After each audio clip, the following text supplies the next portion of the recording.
We are talking E3 2017. The winner of E3 2017. Who won this year E3? Although they all were lackluster in their own way, although they all lacked games, although they all was on some nonsense from time to time, although, some could have been shorter, some could have been longer, some could have showed more games, some could have showed less games. Not. Yeah, right. You can never see less games. Come on now. No fault for that. But yes, who won E3 2017? Sony, Microsoft, and Nintendo. The big three. I know somebody's going to be out there yelling, there's Devolver. Fuck Devolver. Nobody cares about Devolver. Sorry. Anyway, moving on. Where the big boys play. Now, let's talk about a recap of these conferences. Microsoft conference was, like I said, lackluster. Could have went harder. Needed more games. What really hurts them is they don't have a quote-unquote true exclusive. That's what really hurts them. Okay, maybe a C, okay conference. Sony, all they showed some stuff we already knew was coming out. Nothing's coming out this year that they showed us, except for DLC. And they didn't show us no new IPs or nothing like that. Okay, C minus, a little below okay, or just okay, just it's just okay, we've seen this, okay? I will give Microsoft the edge over Sony by just a little bit, in my opinion, okay? Now, when it comes to Nintendo, like I said, okay, good, for what they did. They didn't show enough, though. What they showed was good, but they didn't show enough of it. They should have went another 30 minutes, show more games, and more third-party stuff. Had nice first-party stuff. A lot of the games come out this year. Some will come out next year. A nice back and forth. So, ultimately, this year's E3 winner goes to, in my opinion, I'm going to catch some slack for this, but it goes to Nintendo. I hate to say it, but Sony, who intentionally held back from what we hear, what we can see, because we know there are plenty of other games that should have been showed. There's plenty of other games that should have been talked about. Sony should have won. They had the most games, the most diverse games.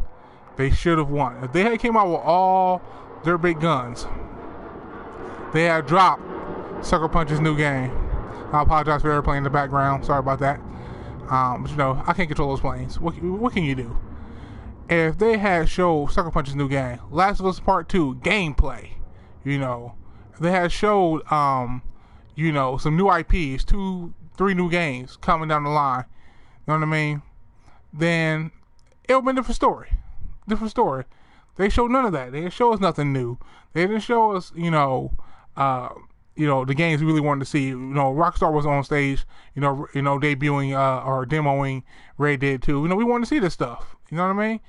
We didn't see any of this stuff. We saw stuff we already knew was coming.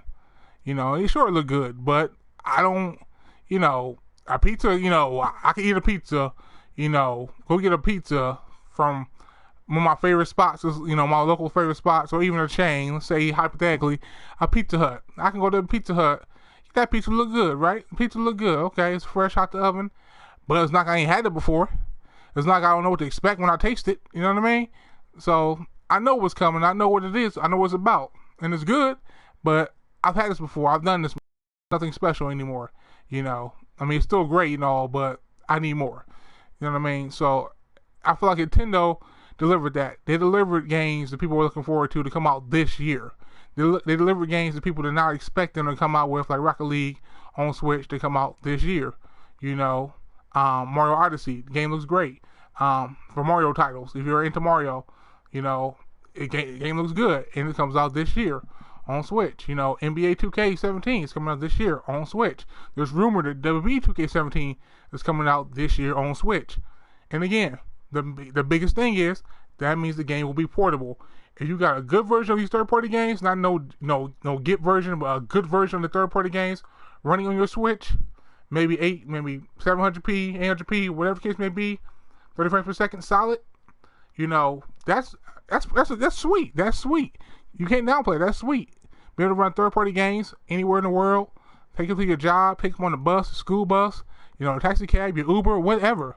You know what I'm saying? That's sweet. That, to me, gives them the edge. Not by much, but over the other conferences. They have true exclusives like Sony, but their exclusives come out this year. And they got games that are third party coming out this year as well, including surprises.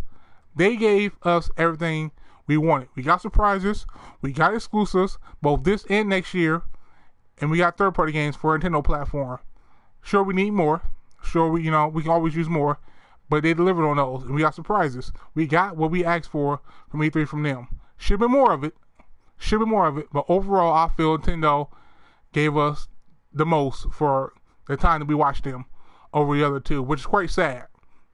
Quite frankly, that's quite sad. But, it's good for gamers, but it's sad the underdog of all people, Nintendo, came out of nowhere and did this. So, and I guess it goes back to the old phrase, never count them out. So if they can keep up this momentum and keep going to the future, I feel Nintendo will actually, be in a whole lot better of a situation. If we can get, I'm just brainstorming here, hypothetically, obviously I don't think it's ever going to happen, but if we can get I don't know, a Rockstar game, a Red Dead 2 on Switch, it probably won't run. It could run. We don't know. I'm not going to sit here and downplay Nintendo and say the game would run. We really don't know. We do not work for game developers. We're not game developers, okay? I know it's easy to look at the Switch and assume that, but we don't know that. If you have a lower resolution, lower frame version of Red Dead 2, maybe a solid 30, 25, I don't know. I don't know. I'm not a game developer. I'm just saying, third-party games, big third-party games, we can get those on here. If NBA 2K18 comes out, and it looks just as good, or maybe pretty good, I don't say it looks as good as the PS4 version or nothing like that, but it's supposed to look really good. PS4 version looks great, but this looks really good. This has a lower resolution, lower texture by a little bit, and, what I mean? Maybe it looks like maybe it looks like an upscale PS3 version of NBA 2K. That's not necessarily a bad thing, because NBA 2K on PS3 looks pretty good. Obviously, it don't look as good as the PS4 version, but it looks pretty good. So, I don't know. We'll wait and see. We won't really know until the developer truly optimizes and maxes out the Switch's potential for what it really can do. Well, spec-wise, Wii U was stronger than PS3 and 360. I know damn well the Switch is stronger than that. So, what I mean? There should be something they should be able to do. If you got a talented developer. So, look what they did with The Last of Us on PS3, Naughty Dog, with the skill that that team has. That game looks great. That game holds up to some of the PS4 blockbuster games to this day. So, anyway, that's it for me. I think Nintendo won E3 this year, 2017. That's my opinion. Gave you my reasons why. So, till next video, I will catch you guys later. I'll be back later on, either today or tomorrow, sometime this week, with Dragon Ball FighterZ. New information, going over what we know already. There's a beta coming out. We're going to talk about a bunch of stuff, man. So, look for it. Subscribe to the channel, Hope you like my content. I'll get you guys later. Till next time, peace out.